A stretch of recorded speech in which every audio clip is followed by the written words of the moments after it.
السلام علیکم دوستان عزیز. اینک ما درس 11 آمدیم.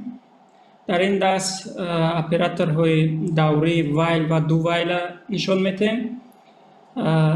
ما خیلی که شما گذاشته باشین درس دهم ده، یعنی ما اپراتور دوری فور نشان دادیم و مثال همونی از فور آوردیم. انا اکنون حاضر ما اپراتور دوری وایل و دو وایل نشان میتیم.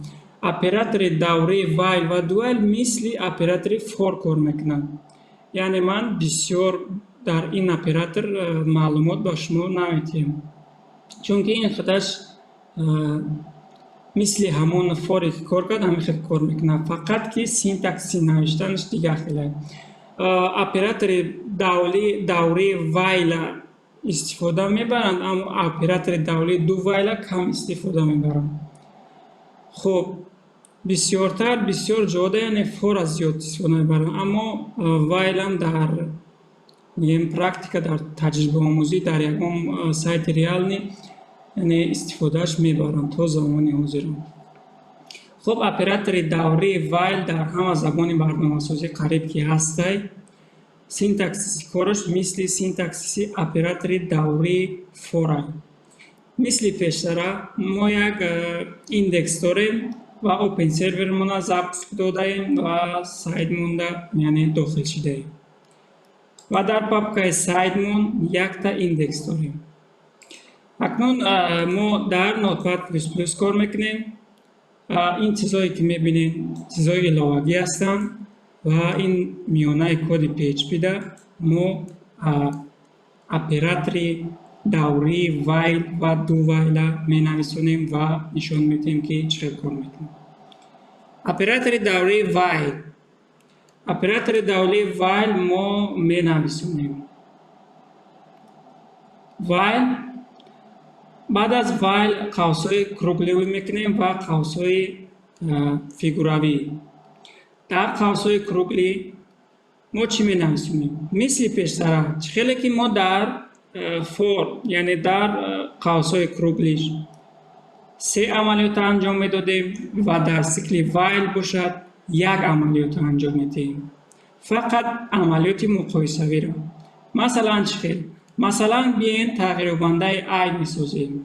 تغییربنده آی تغییربندهش ما میتونیم جای آی ده بسازیم، فرق نداره. در تغییربنده آی چی میتونیم؟ مثل پیشتر خورد یا کلان، خورد کلان یا برابر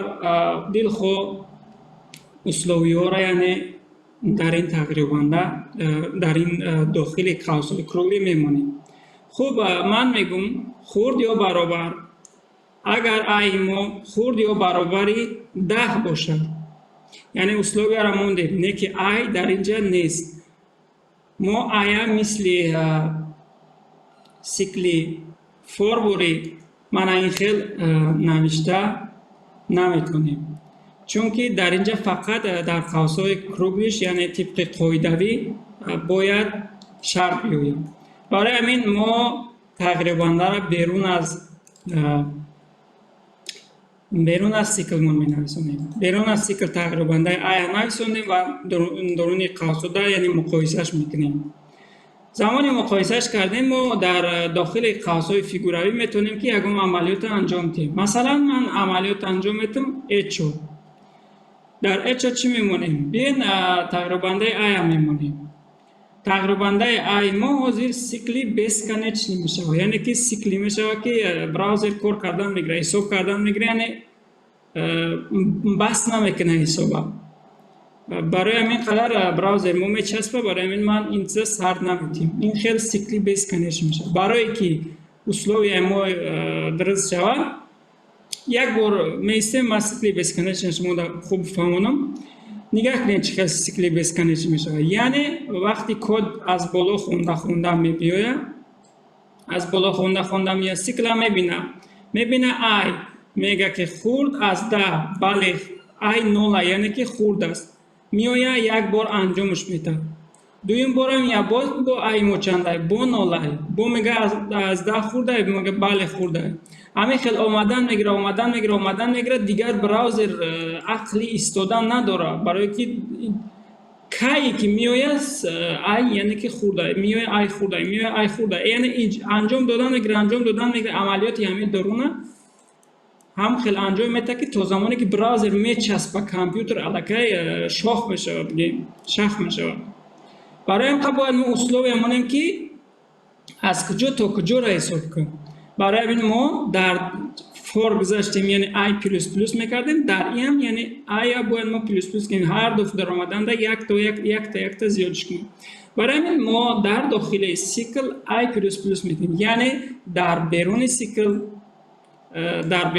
در اینجا که از بیرون یعنی این خیلی نادرسته یعنی که خیلی کار نمیکنه باید هر یک باری که میداره در بالای آی یک تا جمع کنه وقتی یک تا جمع کرد یعنی از 10 زیاد شد یعنی سیکل اینجا فولس میشه و از سیکل میبره دالشی کتا خونده میره خوب سخرانید میکنیم اب نوید میکنیم میبینیم چی موده میتیه من از خیلی که میبینین 1 2 3 4 5 تا 11 یعنی حساب کرد سیکلی ما مثل سیکلی فور کار کرد اکنون میگذاریم سیکلی دو وایل سیکلی دو وایل چقدر است یعنی ما اپراتور نامی یعنی دو را می نویسونیم و در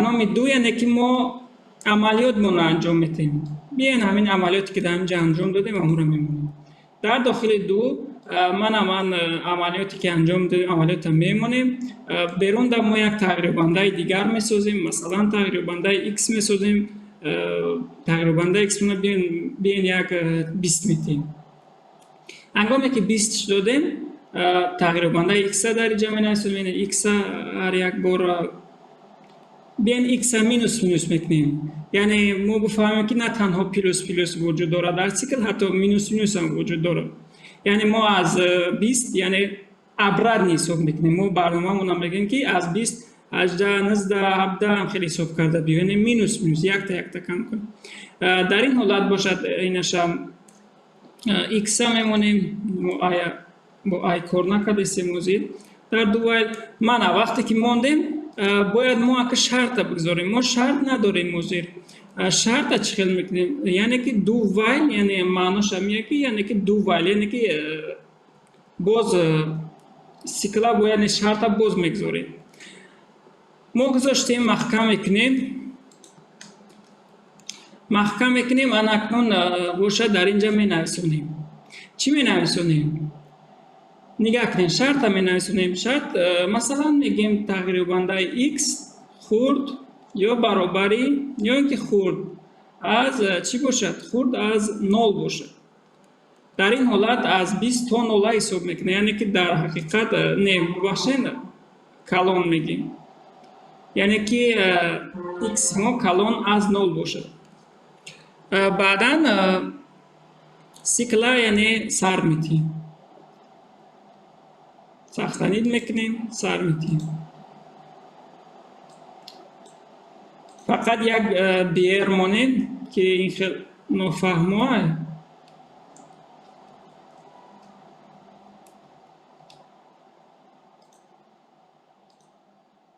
من 19 18 17 16 یعنی که یعنی پیش میرم ببینید که تا 0 یعنی حساب کرد ابرد حساب کرد برنامه من اینجا یعنی محکم نکردم بیاین من اسپیسر نکردم بیاین یکم کد می نویسونیم او را دیگر اهمیت ندیم فرض کردیم که یکم کد ما اپراتور ایف گذاشتیم بیاین ایف قط یکم چیز می نویسونیم میگیم که اگر تغییر بنده x ما یعنی که وجود داشته باشه در حقیقت تغییر بنده x ما وجود داره می نویسونیم اچو یعنی برورا که true یعنی درست true